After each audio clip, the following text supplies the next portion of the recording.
Most aquarium hobbyists think they understand the food chain in their reef tank. Fish eat food, corals eat nutrients, waste gets removed by filtration, end of story. But from a biological perspective, that's not even close to what's actually happening. Hey, I'm Christina. I've spent more than 20 years working in marine aquaculture. And one thing that I've learned is that biology always wins. Today, let's talk about what's actually happening inside your aquarium. In reality, every healthy aquarium contains a complex trophic network, a food web composed of hundreds of biological interactions occurring continuously, many of which are completely invisible to the human eye. And understanding that hidden food web may be one of the most important differences between simply keeping marine animals alive and creating a truly stable ecosystem. As a marine scientist, one of the things I find fascinating is that many reef keepers spend enormous amounts of time focusing on the organisms they can see while overlooking the organisms that make the entire system function. The fish get all the attention. The corals get all the attention. But neither of those groups represent the foundation of the ecosystem.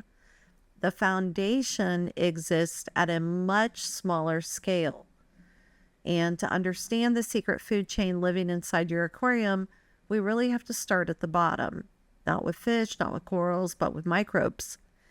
Every aquarium contains an enormous population of bacteria, fungi, microalgae, and other microscopic organisms.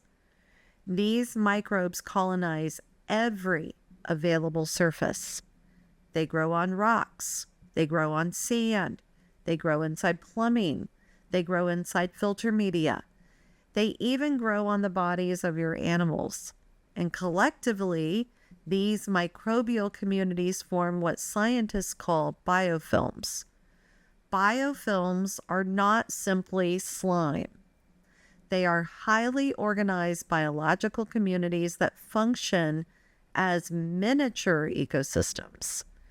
These biofilms capture nutrients, they recycle organic matter, they process waste products, and they form the energetic foundation for many higher organisms within the aquarium. Every fish that eats contributes organic material to the system. Every coral that produces mucus contributes organic material. Every bit of uneaten fish food, waste, decaying algae, shedding tissue, dissolved organic carbon, eventually enters the microbial loop.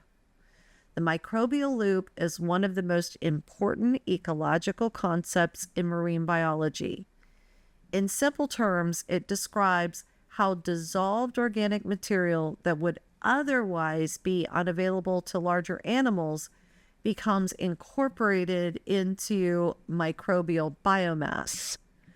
Microbes absorb the nutrients. The microbes are consumed by larger organisms. Energy moves upward through the food web. Without this process, enormous amounts of biological energy would remain locked away and unavailable to the ecosystem. And this is where the next trophic level appears. The grazers. These include copepods, amphipods, worms, larval crustaceans, and countless other small invertebrates that inhabit the reef environment. Most reef keepers think of pods primarily as fish food. Biologically speaking, that's really actually their least interesting role. Their most important role is nutrient transformation. These organisms consume biofilms. They consume bacteria. They consume microalgae. They consume detritus. They consume decaying organic matter. In other words, they take material that has little direct value to larger animals and convert it into living biomass. And this process is called secondary production, the conversion of lower quality energy sources into animal tissue. And this is where the hidden food chain begins to emerge. Imagine a fish produces waste. Bacteria colonize that waste. Biofilms develop. Amphipods consume the biofilm. A wrasse consumes the amphipod. The wrasse becomes biomass. The nutrients have now moved through multiple trophic levels. What began as waste has now become fish tissue. That's not waste removal. That's nutrient recycling. And nutrient recycling is one of the most defining characteristics of a healthy ecosystem.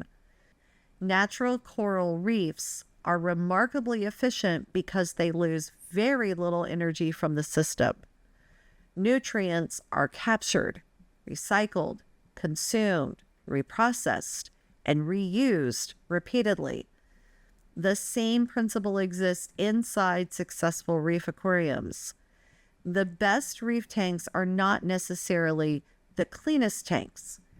They're the tanks with the most efficient nutrient pathways, and that distinction is very important. Many hobbyists become obsessed with eliminating every trace of organic matter. They want perfectly sterile conditions, perfectly clean surfaces, perfectly polished water. But ecosystems do not function through sterility. Ecosystems function through biological interactions. So when you remove every available food source from the system, you don't just remove waste, you remove habitat, you remove biodiversity, you remove energy pathways, and eventually you reduce ecological resilience.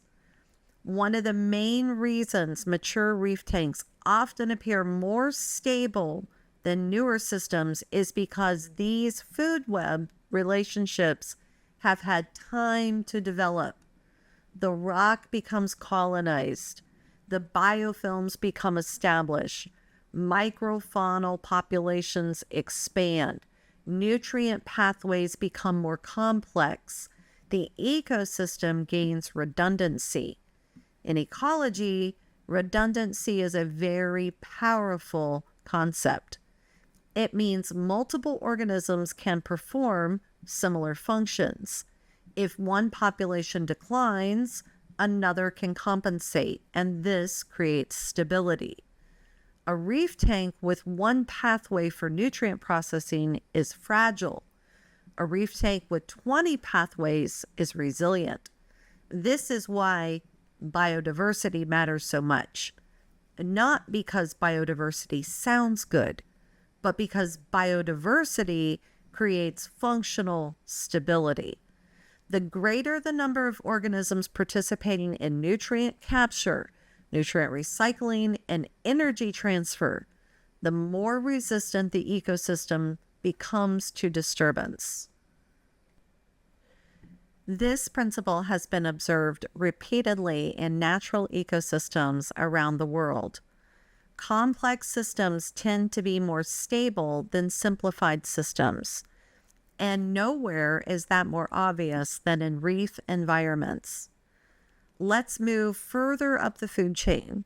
Eventually, all of this microbial activity and microfaunal activity reaches the organisms we actually care about: fish, corals, shrimps, crabs, filter feeders.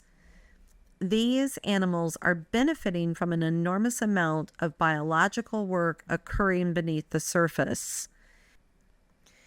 A mandarin dragonet, for example, is often viewed as a pod predator, but what is actually doing is harvesting energy that originated much lower in the food web. The amphipod or copepod isn't the beginning of the story, it's the middle. The real story started with the microbes, dissolved organic matter, biofilms, and nutrient cycling. The pod simply serves as the bridge between these invisible processes and a visible predator. And once you start looking at your aquarium through that lens, everything starts to change. You stop asking, how many pods do I have? How many pods do I need? And start asking, how much energy is my ecosystem producing? You stop asking, how clean is my tank? And start asking, how efficiently are nutrients moving through the food web? You stop viewing amphipods, copepods, worms, and biofilms as background organisms and start recognizing them as biological infrastructure that supports everything. Because the reality is this: your fish are not the foundation of your aquarium. Your corals are not the foundation of your aquarium. The foundation is the hidden food chain that's operating beneath all of them. The microbial communities, the detritivores, the grazers, the nutrient recyclers, the countless organisms that transform waste into life. And when that food chain becomes diverse, connected, and self-sustaining, something remarkable happens.